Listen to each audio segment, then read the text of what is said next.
তাহলে কেমন কেমন অবস্থা হবে রে যুবক? আমি শুধু একটু আপনাদেরকে টান দিয়ে যাই, আপনাদেরকে একটু বুঝাই দিয়ে কেমতের দিন কেউ কারো আপন নয়, শুধু একটু একটু বুঝে যাই। ওই কেমতের দিনে ভাই একটা বড় নেকি এমন হবে দাম। আপনার মায়ের কাছে যাবেন, মাকে বলবেন, মা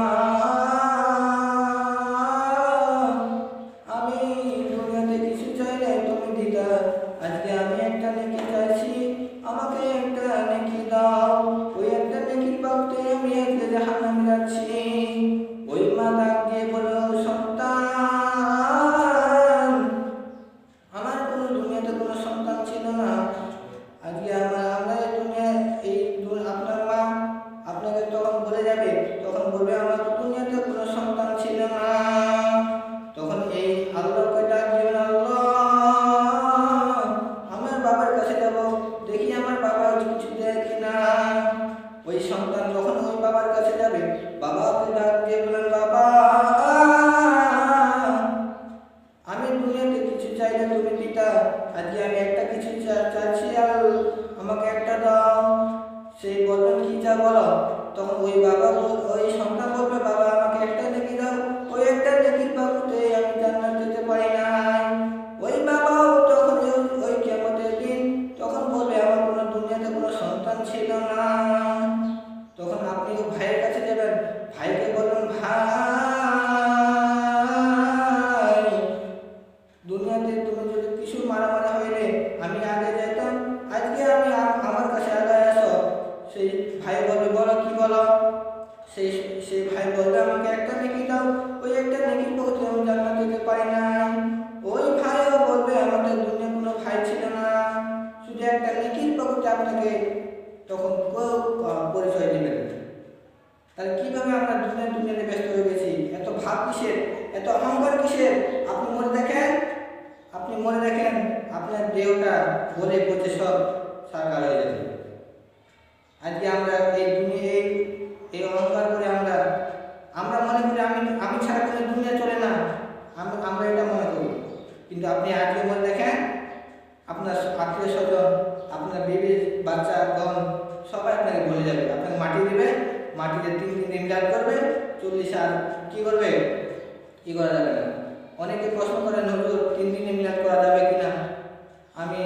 আমি একটা হাদিসে বলছি যে 3 দিনে মিলাদ করা যাবে না, বা 40 মিলাদ করা যাবে না, কারণ এই উদ্দেশ্য করা যাবে না। যদি এই উদ্দেশ্য করেন তাহলে শিরক। আপনি এর মিলাদ করতে পারেন, কিন্তু এটা আপনার কি করতে পারেন না, এই উদ্দেশ্যে মিলাদ করা যাবে না, এনে মিলাদ করতে পারেন। আমার ভাইরা, তাই আসুন, আমি যেটা বলতে চাইছিলাম আপনাদেরকে, দুনিয়া কেউ করা নয় ভাই, আপনাকে নিজের জায়গা নিজে তৈরি করতে হবে। আজকে আমরা এই দুনিয়াতে আসছি, আল্লাহ পাক আমাদের দুনিয়াতে পাঠিয়েছেন তার ইবাদত করার জন্য। আজকে আমরা দুনিয়া নিয়ে ব্যস্ত হয়ে গেছি, আমরা মনে করছি আমরা মরবো না, ঠিক না? আমরা এটা মনে করছি আমরা মরবো না, কিন্তু এই দুনিয়া একদিন ছেড়ে দিতে হবে ভাই। এই দুনিয়া একদিন আমাদের ছেড়ে দিতে হবে, ওই কবর দেশে চলে যেতে হবে। পরকাল আমাদের এই দুনিয়া ঠাই কয়দিন বাঁচবো ভাই? কারণ এই দুনিয়া বেশি স্বার্থপর। এই দুনিয়াতে আমরা অল্প দিনের জন্য আসছি। যেমন আমরা যদি ধান লাগাইতে আবাদ করে যখন আমরা বাড়িতে আনি, তেমনই আল্লাহ তাআলা আমাদেরকে এই দুনিয়াতে পাঠিয়েছেন তার ইবাদত করার জন্য। আমরা যদি না ইবাদত করি, তাহলে আমরা কিভাবে আশা করি যে আল্লাহ তাআলা আমাদের জান্নাত দিবেন? তাই আসুন, আমরা আর বেশি লম্বা করব না, আপনাদেরকে একটু আলোচনা করি। আমার আলোচনা ছিল যে কবরে বয়ান করবেন, কবরে ভয় করবেন। ভাই টাইম তো অনেক চলে গেছে, আল্লাহ যদি আমাদের বাঁচা রাখেন, তাহলে ওই শুভ